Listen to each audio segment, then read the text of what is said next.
अस्सलाम वालेकुम। उम्मीद करती हूँ आप सब ठीक होंगे, अपने अपनी ज़िंदगी में खैर आफियत से होंगे। My name is Hira Ahmad Bhatt and you are listening me from the platform of learners academy by P approach. मैं आप लोगों को पढ़ाऊँगी PSY 101 lesson 41 health psychology.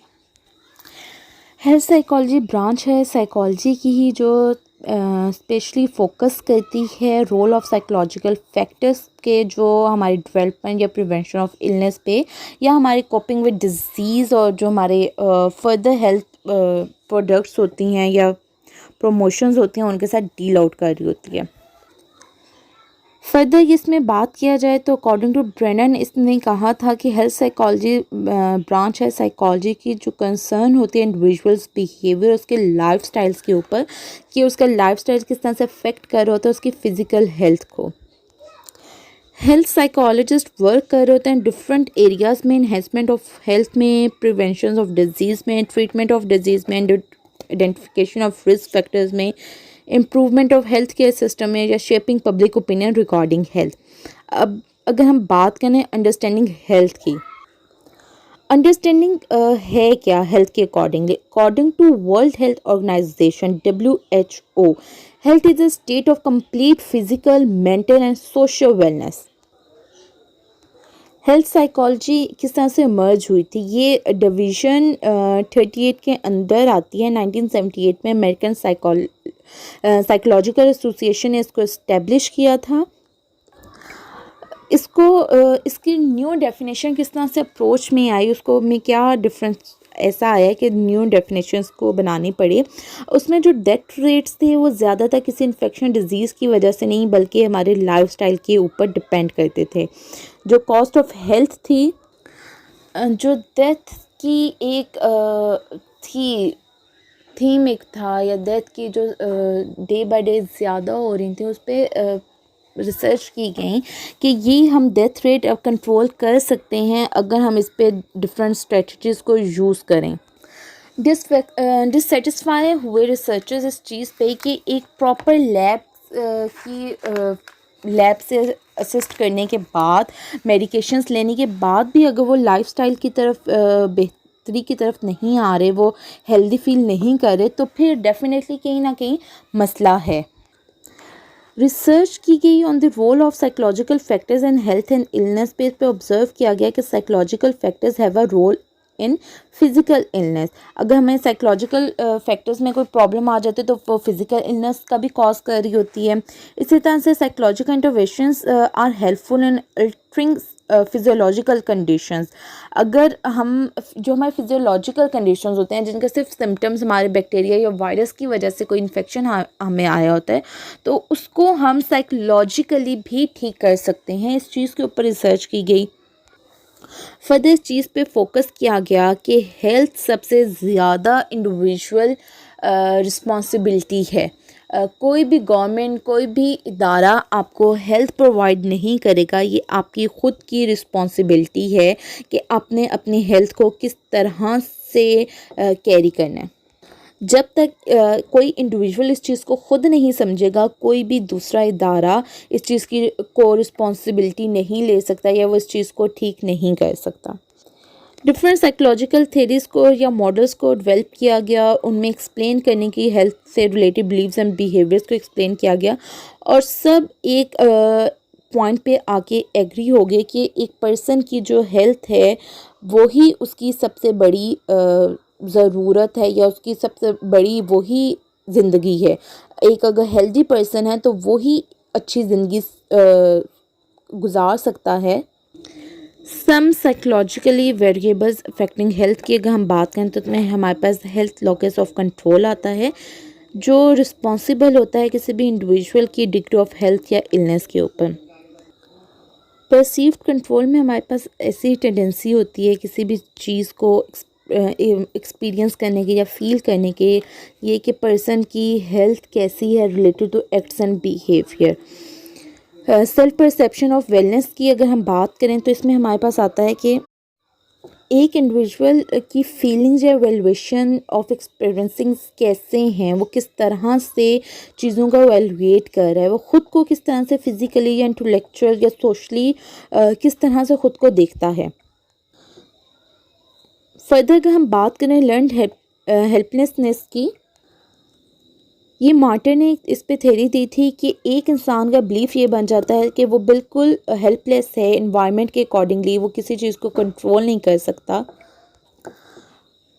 Further अगर हम बात करें health and principle of behaviour change की, तो इसमें क्लासिकल कंडीशनिंग, ऑपरेंट कंडीशनिंग और ऑब्जर्वेशनल लर्निंग हमारे पास बहुत ज़्यादा आती है। हम इनके ज़रिए किसी का भी बिहेवियर चेंज कर सकते हैं। क्लासिकल कंडीशनिंग में अगर हमारे पास fear of going to doctor है, डेंटिस्ट है या मेडिसिन के बारे में कोई है, तो हम उसको चेंज कर सकते हैं। ऑपरेंट कंडीशनिंग में जो बच्चों को फियर होते हैं कि ज़्यादा ना बच्चे खा लें या बच्चों ने कम खा लें, इन सारी चीज़ों को हम मैनेज कर सकते हैं। ऑब्जर्वेशनल लर्निंग में ड्रग एडिक्शनल यूजली रिज़ल्ट होता है ऑब्जर्वेशनल लर्निंग का। तो ऐसी बहुत सी चीज़ें जो हम ऑब्ज़र्व करके हम अपनी हेल्थ को डैमेज करते हैं या हेल्थ को इंक्रीज़ कर सकते हैं, वो सारी चीज़ें इनमें इंक्लूड आती हैं।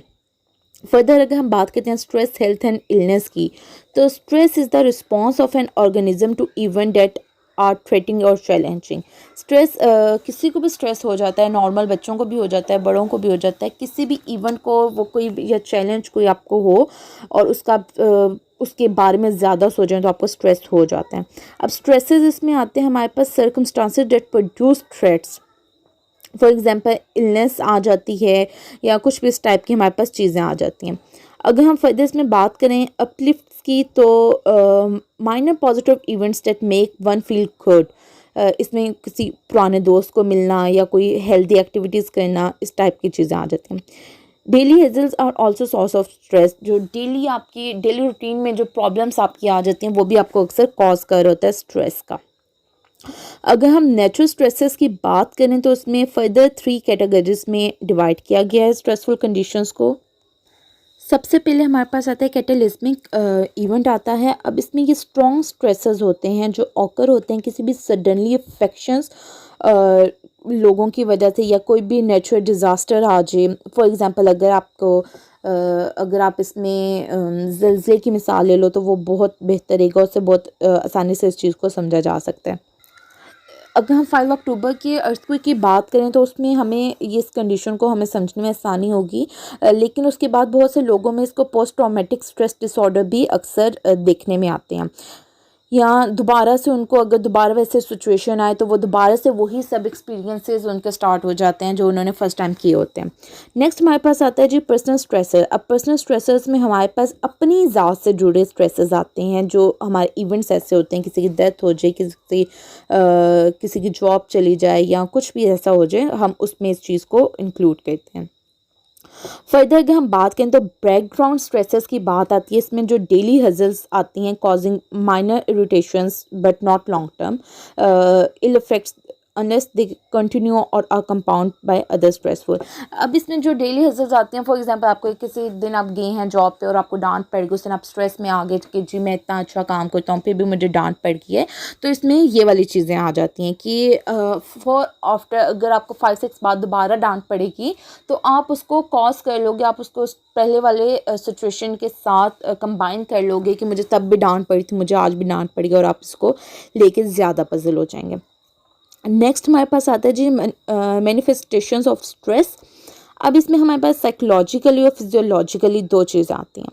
Psychologically tension, anxiety, depression, helplessness आती है। फिजियोलॉजिकली हमारे पास डिसऑर्डर्स आ जाते हैं, साइकोसोमेटिक डिसऑर्डर आ जाते हैं जो मेडिकली प्रॉब्लम्स कॉज कर रहे होते हैं इंट्रैक्शन ऑफ इमोशनल की। फिजिकल डिफ़िकल्टीज आ जाती हैं, एलर्जीज आ गई, ईचिंग होगी, हमें किसी भी किस्म की एक्ने होगी, पेन्स होगी, फ्लू होगी, ये इस चीज़ के आगे आ जाते हैं। नेक्स्ट अगर हम बात करते हैं, तो इम्पैक्ट ऑफ स्ट्रेस क्या होते हैं। डायरेक्ट फिजियोलॉजिकल इफेक्ट्स होते हैं, हाई ब्लड प्रेशर या ग्लूकोज लेवल जिसमें इंक्रीज हो जाता है, decrease functioning of immune system. बहुत से लोगों को जब स्ट्रेस होता है तो उनको भूख नहीं लगती, कुछ लोगों को भूख लगती है, ये सारी चीज़ें इसमें आ जाते हैं। हार्मफुल बिहेवियर अगर हम इसमें देखें, तो इसमें हमारे पास आता है इंक्रीज अनहेल्दी बिहेवियर, जिसमें स्मोकिंग या अल्कोहल या ड्रग वगैरह स्टार्ट हो जाती हैं, या पुअर न्यूट्रिशन, मतलब खाना बिल्कुल नहीं लेते, स्लीप डिस्टर्ब हो जाती है जिसमें। इनडायरेक्ट हेल्थ रिलेटेड बिहेवियर्स को देखें तो poor complaints with medical advice हो जाएंगी या डिलेड मेडिकल कंसल्टेशन या डायग्नोसिस हो जाएंगी, avoiding going to a doctor हो जाएंगी। जब हम स्ट्रेस होगा हम नहीं मतलब ध्यान देंगे एंड ऑल दैट। फर्दर हम बात करते हैं स्ट्रेस एंड इलनेस की। Stress and recovery from disease. The patients किसी भी पेशेंट्स का emotional response according to the disease होता है। A positive state of mind has been found to be associated with life. वो एक पॉजिटिव माइंड अगर जिसका होगा वो किसी भी बड़ी से बड़ी बीमारी को शिकस्त दे सकता है। लेकिन इसमें एक चीज़ ये भी मैं इंक्लूड करूँगी कि आपका माइंड, हमारा माइंड या वो जिस चीज़ को अट्रैक्ट कर रहा होता है वही होता है। इसमें लॉ ऑफ अट्रैक्शन बहुत ज़्यादा पॉजिटिव अपना आउटकम रखता है। अगर तो हम सोचेंगे बीमारी हमारा कुछ नहीं बिगाड़ सकती और हम ठीक हो जाएंगे और हम यकीन रखें कि हम जो मेडिसिन ले रहे हैं या जो हम खुराक खा रहे हैं वो ठीक है एंड ऑल डैट, तो हम ठीक हो जाते हैं। अच्छा जी, अब कुछ चीज़ें ऐसी होती हैं कि जो कैंसर एंड स्ट्रेस की बात करें, बहुत से लोग कैंसर का नाम सुनते हैं उनको स्ट्रेस हो जाता है और इतनी उनकी बीमारी ज़्यादा होती नहीं है जितनी वो स्ट्रेस लेने के बाद कर देते हैं। अगर हम फर्दर बात करें स्मोकिंग की, कुछ लोगों को स्ट्रेस होता है तो वो स्मोकिंग स्टार्ट करते हैं, तो स्मोकिंग से फर्दर उनको डिजीज़ स्टार्ट हो जाती हैं। अच्छा, नेक्स्ट अगर हम बात करें मेरिंग स्ट्रेस की, तो मेजर लाइफ इवेंट्स जो होते हैं वो इंडिकेट कर रहे होते हैं हमारे किसी भी स्ट्रेस एक्सपीरियंसेस को। इसके बारे में एक सोशल एडजस्टमेंट रेटिंग स्केल बनाया गया था, हॉलमैन से रहे के ने बनाया था, जिसमें सेस किया जाता था टूल्स को जो इंडिकेट करते थे स्ट्रेस रिलेटेड रिस्क को। फर्दर अगर हम इसमें बात करें अंडरस्टैंडिंग स्ट्रेस की, तो इसमें हमारे पास जनरल डिप्रेशन सिंड्रोम्स मॉडल आ जाता है। ये मॉडल प्रपोज किया था हेंस सेले ने। इसमें से सजेस्ट किया था कि किसी भी पर्सन का रिस्पॉन्स स्ट्रेस के अकॉर्डिंगली किस तरह का होता है। उसने फर्दर 3 स्टेजेस पे किया था। अलार्म या मोबिलाइजेशन स्टेज आती है, इसमें पर्सन इनिशियल अवेयरनेस पे आ जाता है अपने स्ट्रेसेस को लेकर। रेजिस्टेंस स्टेज आ जाती है कि वो कॉपिंग कर रहा होता है स्ट्रेसेस के साथ। एग्जॉशन स्टेट आ जाती है जिसमें वो फेल हो जाता है अपने स्ट्रेसेस को बीट करने में और वो फिज़िकल, साइकोलॉजिकल और इमोशनल प्रॉब्लम्स में इन्वॉल्व हो जाता है। कॉपिंग विद स्ट्रेस में अगर हम देखें तो the effort to control, reduce and learn to tolerate the threats that lead to stress, ये सारी उसमें आ जाते हैं कि हमने इन सारी चीज़ों को किस तरह से लर्न करना है कि हमें स्ट्रेस ना हो। Strategies for coping with stress अगर हम देखें तो साइकोडायनामिक व्यूज़ में हमारे पास आ जाता है, डिफेंस मैकेनिज्म्स आ जाते हैं हमारे पास। अनकॉन्शियस स्ट्रेटजीज लोग अपना लेते हैं अपनी एंग्जाइटी को रिड्यूस करने के लिए, या मतलब कोई भी सोर्स है तो उसको वो रिड्यूस करने के लिए अनकॉन्शियस कोई भी स्ट्रेटजीज वो यूज़ कर लेते हैं। Coping can be emotional force and problem focused हो सकती हैं। अब कॉपिंग स्टाइल्स अगर हम देखें, सोशल स्पोर्ट्स प्ले या significant role. Practical strategy for coping with stress अगर देखें तो टर्न थ्रेट इनटू चैलेंज। कोई भी आपको थ्रेट है तो आप उसको चैलेंज में कन्वर्ट कर लो। Make a threatening situation less threatening कर लो। चेंज योर गोल कर लो। टेक फिजिकल एक्शन ले लें कोई भी। प्रिपेयरिंग, पहले से स्ट्रेस बिफोर हैपन्स, उसको पहले से प्रिपेयर किया हुआ हो आपने। साइकोलॉजिकल इंटरवेंशंस अगर हम इसमें देखें तो हमारे पास relaxations, biofeedback, behaviour, cognitive, hypnosis, medications वगैरह आ जाती हैं। अगर हम इसमें बिहेवियर साइकोलॉजिकल फैक्टर्स देखें किसी भी मेजर या डिसऑर्डर में या रिस्की बिहेवियर में, तो उसमें हमारे पास cancer, diabetes, AIDS, hepatitis, obesity, eating disorder या एडिक्टिव बिहेवियर्स आ जाते हैं। उम्मीद करती हूँ आपको चैप्टर समझ में आया होगा। अगर कुछ समझ में ना आया हो तो आप कमेंट सेक्शन में पूछ सकते हैं। नेक्स्ट चैप्टर तक के लिए अल्लाह।